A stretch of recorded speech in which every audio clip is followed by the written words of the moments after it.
আমরা দেখেছি যে বিভিন্ন ক্যাম্পাসগুলোতে বিগত সময়ে যেমন ছাত্রলীগ হল দখল করার জন্য ব্যস্ত ছিল।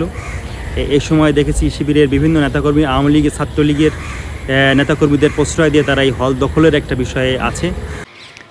হলগুলোতে আমরা এখন পর্যন্ত দেখছি যে ঢাকা বিশ্ববিদ্যালয় সহ সারা বাংলাদেশের যে হলগুলো আছে সেই হলগুলোতে ছাত্রলীগের পোস্টারধারী লোকজনগুলো এখনও হলে অবস্থান করছে, যারা ফ্যাসিস্টদের দোসর ছিল, যারা সাধারণ শিক্ষার্থীর উপর হামলা করেছে, মামলা করেছে এবং সবসময় জুলুমকারী একটা সংগঠন হিসেবে এই ছাত্রলীগ ছিল। এই পোস্টের ছাত্রলীগের আশ্রয়দাতা হচ্ছে এখন ছাত্র শিবির।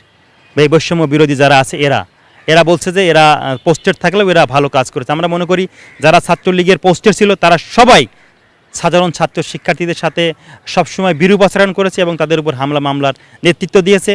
আগে গুপ্ত সংগঠন তাদের আশ্রয় ছিল এবং ছাত্রলীগ এখন এই গুপ্ত সংগঠন, যারা বিগত দিনে গুপ্ত সংগঠন ছিল এখন তারা এদের আশ্রয়ে আছে। এই দুই সংগঠনই আমি মনে করি সাধারণ শিক্ষার্থীদের সাথে একটা বৈষম্যমূলক আচরণ করছে। ছাত্রলীগের মতো হল দখলের কোনো সংস্কৃতি বা যদি কোনো কালচার চালু করে কোনো সংগঠন, সাধারণ শিক্ষার্থীরা এগুলো মানে একসাথে হয়ে আমরা মনে করি প্রতিহত করবে। 5 আগস্ট পূর্ববর্তী সময় এবং পরবর্তী সময় দুইটা প্রেক্ষাপট ভিন্ন রকম। সাধারণ শিক্ষার্থীদের সাথে মতের সাথে মিল না রেখে যদি কেউ দখলদারিত্বের রাজনীতি করতে চায়, সাধারণ শিক্ষার্থীরাই তাদেরকে প্রতিহত করবে এবং তাদেরকে বিতাড়িত করবে। আমরা দেখেছি যে বিভিন্ন ক্যাম্পাসগুলোতে বিগত সময়ে যেমন ছাত্রলীগ হল দখল করার জন্য ব্যস্ত ছিল। এই সময় দেখেছি শিবিরের বিভিন্ন নেতাকর্মী আওয়ামী লীগের ছাত্রলীগের নেতাকর্মীদের প্রশ্রয় দিয়ে তারা এই হল দখলের একটা বিষয়ে আছে। এটা খুবই জঘন্য এবং ঘৃণ্য কাজ বলে বিবেচিত হচ্ছে সাধারণ শিক্ষার্থীদের কাছে।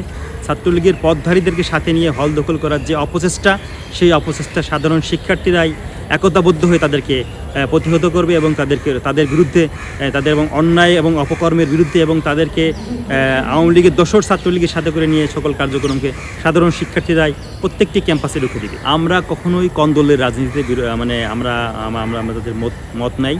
আমরা আমাদের সংগঠন হিসেবে আমরা কাজ করে যেতে চাই, তারা তাদের সংগঠন হিসেবে কাজ করে দেখে। আমাদের মতবিরোধের একটি জায়গা হচ্ছে যে আমাদের প্রত্যেকটি নেতাকর্মীর আইডেন্টিটি আমরা পাবলিশ করি এবং তারা তাদের আইডেন্টিটি পাবলিশ করে না। তারা সারা বাংলাদেশে অলরেডি গুপ্ত সংগঠন হিসেবে আত্মপ্রকাশ করেছে।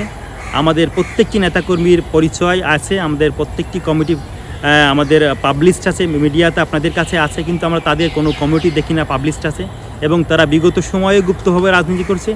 এখন এই 5 তারিখের পরে এসেও যে প্রেক্ষাপটে প্রত্যেকেই তার স্বাধীন মত প্রকাশ করছে, প্রত্যেকেই তার কমিটি পাবলিশ করছে, কিন্তু আমরা এই সংগঠনের সাথে আমাদের মতবিরোধ এই কারণেই যে আপনাদের কোনো কমিটি আপনারা পাবলিশ করেন না।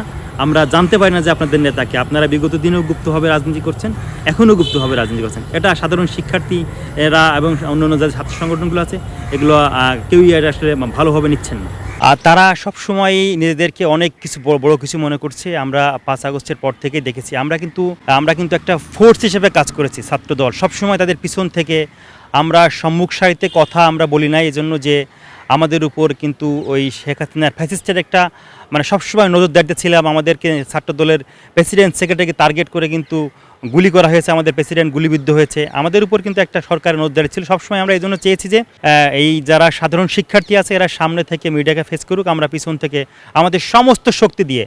তারেক রহমান আমাদেরকে নির্দেশনা দিয়েছিলেন, সেই নির্দেশনা অনুযায়ী আমরা কিন্তু সবসময় পিছন থেকে কাজ করেছি। কিন্তু এই জুলাই আগস্টের পরে 5 আগস্ট শেখ হাসিনা পালিয়ে যাওয়ার পরে এই পরিবর্তিত প্রেক্ষাপটে কিন্তু তারা এই কন্ট্রিবিউশনটাকে ছাত্র দলের এবং অন্য অঙ্গ সংগঠনের কিন্তু তারা এই অবদানটাকে কিন্তু তারা ভুলে গেছে এবং তাদের ভিতরে আমরা দেখতে পাই তার নৈতিক অধঃপতন তো ঘটেছেই।